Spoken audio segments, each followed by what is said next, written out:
It's Thirsty Thursday. Time to raise a glass. Hey there, welcome to Izzo's Place, Thirsty Thursdays. So you might have seen the short where I did the neck pour, and what we're tasting today is the Thomas S. More, and it is finished in sherry casks. Now, I wasn't smart enough to research. I don't know if there's any regular Thomas S. More. All I've ever seen is these various ones that are finished in different casks. I've got a Cabernet, I've got a Merlot, I got a Chardonnay. Some of them may or may not have already been reviewed. I can't remember, honestly. I'll have to scroll through the alcohol reviews. But anyway, so we're going to nose it, taste it. Now, this one had a broken cork on the short, but it's like I traded that cork out for a different cork. Just curious. Yeah, that's a different cork. Wonder where I got that. Huh. Anywho. Nice little pop. Oh, good notes coming out right off the top of the barrel there. Bottle, not barrel. Sorry, I am tired. So nice deep red color. So this is a finished whiskey. So what does that mean? In case you're new to the channel or new to bourbon, a finished whiskey is they'll distill their whiskey, they'll put it in a fresh white oak barrel, and they'll age it normally, and then they will put it in a second barrel. Sometimes it's a toasted barrel, sometimes it's something that held something else. In this case, it held sherry. So what we have here is Kentucky Straight Bourbon Whiskey finished in sherry casks. It's 98.7 proof, which is 49.35% alcohol by volume, if you prefer it that way. It is 750 milliliter, and small writing. I need to get a flashlight. So before we read that, I'm going to go ahead and nose this and taste it. I'm not going to give you any notes yet, though.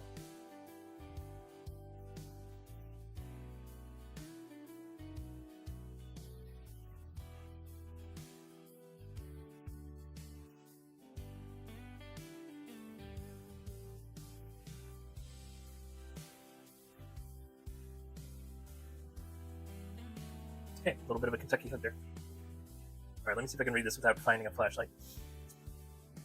Thomas S. More. Born in 1853 from the son of an architect and master craftsman, Thomas S. More surmounted the whiskey's making me salivate. Interesting. Let's see, where were we? Thomas S. More surmounted countless challenges in building his bourbon empire.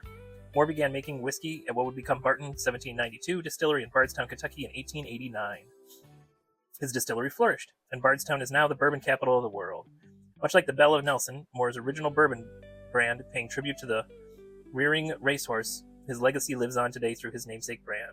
Made at the very same distillery, with mineral-rich water from the Tom Moore Spring, the Kentucky Straight Bourbon Whiskey finished in sherry casks honors Moore's relentless ambition and his commitment to crafting bourbon whiskey that stands the test of time.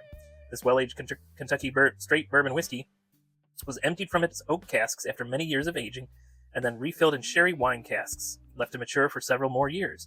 The taste is a complex mix. Oops, let's not read the notes. We'll come up with our own notes. Thank you very much, Thomas S. More.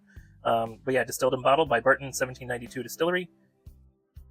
Interesting. So hopefully editing Izzo loves you, like I think he loves you, and hopefully he looks up Thomas S. More and see if there's any other expressions besides just the stuff that gets finished in other casks. I did talk about the rearing horse of his logo there, so that's nifty. And so it's distilled in Barton 1792, which I have some of those. This is one I haven't. This is a single barrel pick. I have not yet opened it. But yeah, so if you see that bottle, that's a neat shaped bottle, right? Then that is from the same distillery. For all I know, it's the same mash bill. I'll have to do a little research. Or maybe I won't. Anyway, let's go ahead and give you some notes. Then we'll talk about pricing. I don't know about availability. I don't think it didn't seem like it was that difficult for me to find, but who knows.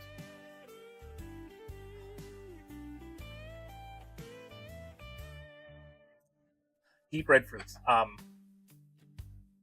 think that was my notes. Deep red fruit on the nose is what I have. Is what I had on the short, and I definitely agree with that.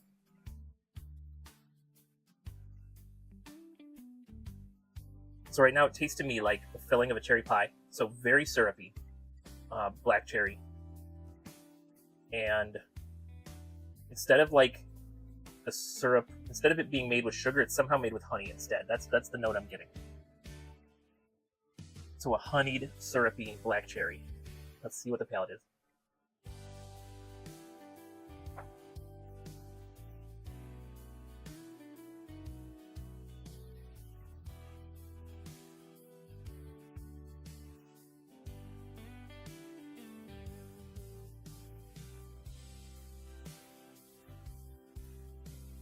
So in the short, I said raisins, black pepper, and oak on the palate.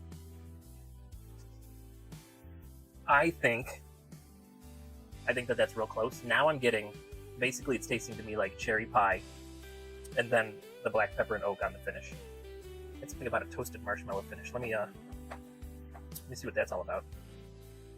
I don't know, is reading my own notes cheating? I try not to read the notes on the bottle, although we're going to look at that in a little bit. See, and now the raisins have showed their head on the nose. I still get that syrupy cherry, but like I do totally get just a hint of raisin on the nose.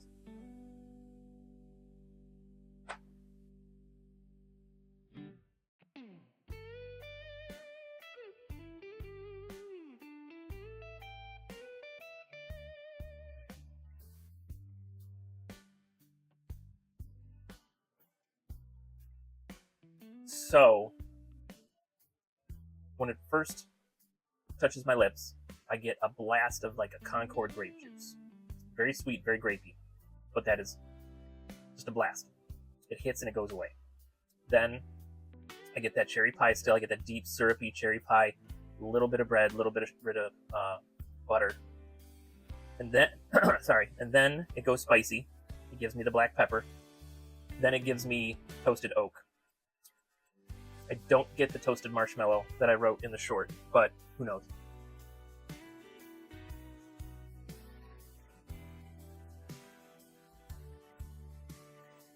It's got good mouthfeel. It's got pretty decently long finish.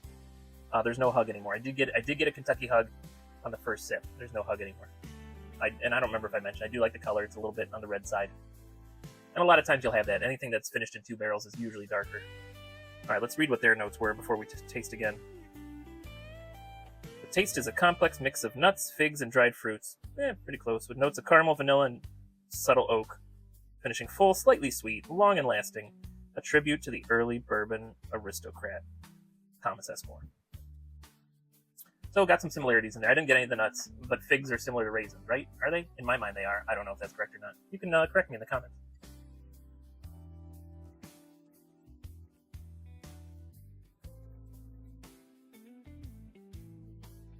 The raisins have disappeared. It's just back to that syrupy cherry pie filling. Just pie filling, not a whole pie. See, I kind of get a little bit of marshmallow, toasted marshmallow on the nose. I'm not getting it on the palate.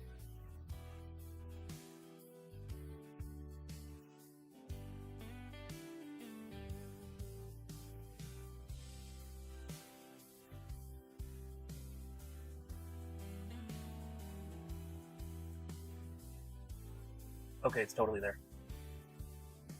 Alright, so, first of all, it's not quite just Concord grape juice. A little shout-out tribute to my in-laws. They make a Concord wine. Fantastic.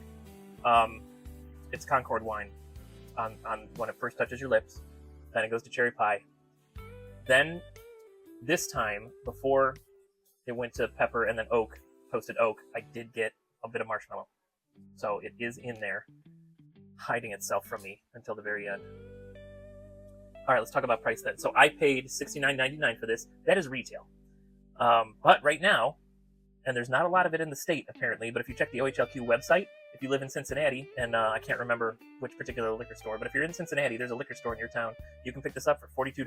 So it is on sale in Ohio for some reason, but there's not many in Ohio at the moment, from what I can tell. Let's see, I think it said it seemed like there was a good supply in Cincinnati, and then there was a liquor store in Canton that had a limited supply. So if you're in either of those cities and this sounds good to you, you can go check it out.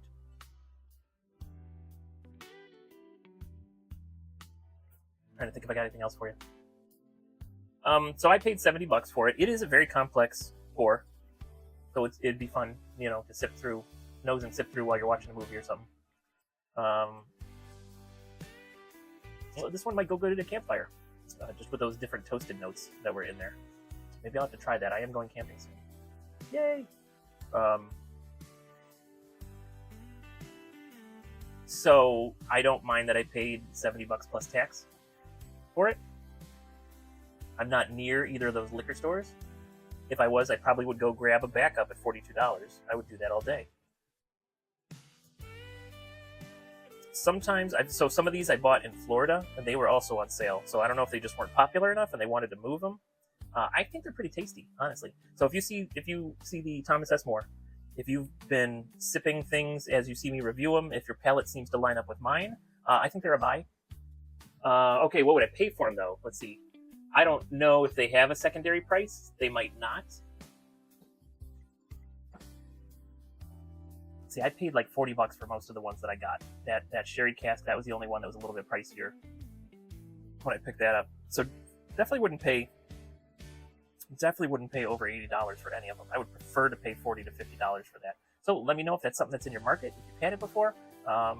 It is, like I said, it's Sazerac, so it's the same distillery as 1792. I don't know if it's the same mash bill. Hopefully editing Izzo took care of that for us. But yeah, kind of a little complex pour. If you want some red fruits and some a little bit of sweetness, but a little bit of spice and oak at the end, it might be for you. Oh yeah, well, I'll do that later. Anyway, if you're working, work safely.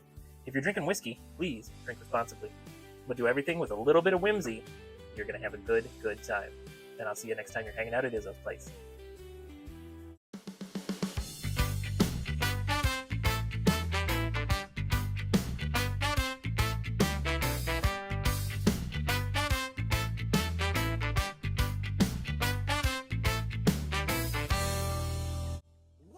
Okay, cool. Anyway, all I was going to do is I forgot. I need to take a picture for the thumbnail.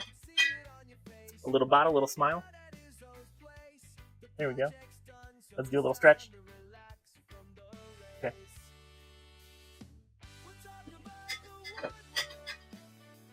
Lauren, we can't take a picture every video. So, no picture this time. But you at least got your name shouted out. What else? That's all. I really need to get some more tool reviews and project stuff edited. Or the channel turns into only alcohol. Now, while, I don't know, that wouldn't bother me too much, but I would like to, I don't know, I just can't quite do it. I can't just go full whiskey tuber. Like, I want the tools and the projects to keep going. So, I don't know, I'll figure it out. It's just a matter of finding time, and like today, I stole time away from when I should be sleeping. So, alright, I'll finish this up. I'll catch you later.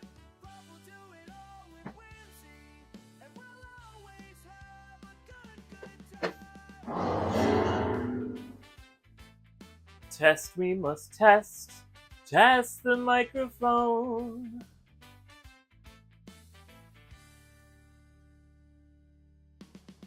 Welcome to Izzo's place. You've had a long day, and I can see it on your face. Hang out at Izzo's place. The project's done, so it's time to relax from the race. We'll talk about the woodwork. I see you, camera.